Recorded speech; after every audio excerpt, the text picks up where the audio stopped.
Hi, எல்லாருக்கும் வணக்கம். நான் உங்கள் ரேஷ்மா பேசுகிறேன். ஸோ இன்னைக்கு நிறைய பேர் என்கிட்ட கேட்குறீங்க, ஜீ தமிழ்ல ஒளிபரப்பாகிட்டு வந்த நெஞ்சத்தை கில்லாதே சீரியல் திடீர்னு முடிவுக்கு வந்திருக்கு. இதுக்கு காரணம் இந்த சீரியல் நடிகர் ஜெயாகாஸோடைய ஹெல்த் பிரச்சனை சொல்லப்பட்டுச்சு. இந்நிலையில இந்த சீரியல ஹீரோயினா நடிச்சிட்டு வர நடிகர் ரேஷ்மா அவங்களுடைய அதிருப்தியை தெரிவித்து கமெண்ட் கொடுத்திருக்காங்க. ஜீ தமிழ்ல மிகப்பெரிய எதிர்பார்ப்போட ஒளிபரப்பான நெஞ்சத்தை கில்லாதே சீரியல் சில மாதங்களுக்குள்ளேயே முடிவுக்கு வந்திருக்கு. இது ரசிகர்களுக்கு ஏமாற்றத்தை தான் கொடுத்திருக்கு. இந்நிலையில இந்த சீரியல ஹீரோவா நடிச்சிட்டு வந்த நடிகர் ஜெயாகாஸ் ஒரு வீடியோ வெளியிட்டிருந்தாரு. அதுல தனக்கு கால்ல அடிபட்டு இருக்கிறதுனால தன்னால தொடர்ந்து இந்த சீரியல் நடிக்க முடியல. இத்தனை நாட்களா வழியோடு நடிச்சிட்டேன். நான் சீரியலை விட்டு விலகுவதா முடிவெடுத்து அதுக்கு சேனல் தரப்பினர் முடியாதுன்னு சொல்லி சீரியலே முடிச்சுட்டாங்கிற மாதிரி அந்த வீடியோல பேசியிருந்தாரு.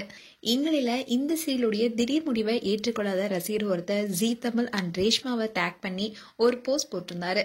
அதுல ரேஷ்மாவும் சீரியல் ரசிகர்களிடையே பிரபலமான ஹீரோயின் தான். அப்படி இருக்கும் போது ஹீரோவை மாத்திட்டு இந்த சீரியலை கொண்டு போயிருக்கலாமே.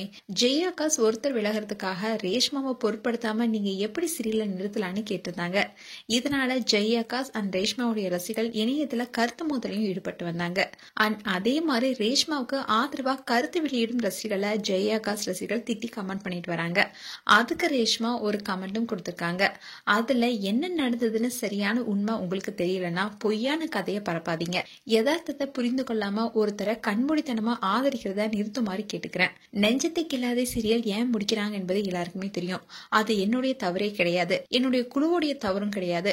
என்னுடைய ஃபேன்ஸோடைய பேஜை தாக்கி புகார் அடிக்கிறதுனால உண்மை மாற போறதில்ல. என்னோட ஃபேன்ஸ் எல்லாருமே அன்புடனும் மரியாதையுடனும் ஆதரிக்கிறாங்க. அவங்க அநியாயமா குறி வைக்கப்படுவதை நான் பொறுத்து கொள்ள மாட்டேன்.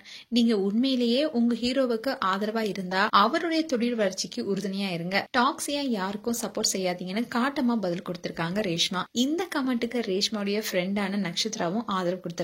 இப்படி ரசிகர்களுடைய மோதனால ரேஷ்மா ரொம்பவே காட்டமா பதில் சொல்லியிருக்காங்க. மேலும் ஜெயாகாஸ் அண்ட் ரேஷ்மா குறித்து உங்களுடைய கருத்துக்களை கமெண்ட் செக்ஷன்ல சொல்லுங்க. இது போன்ற வீடியோஸை பார்க்க நியூஸ் தமிழ் கிளிட்ஸ் சப்ஸ்கிரைப் பண்ணுங்க. மறக்காம நோட்டிபிகேஷன் பட்டனை கிளிக் பண்ணுங்க.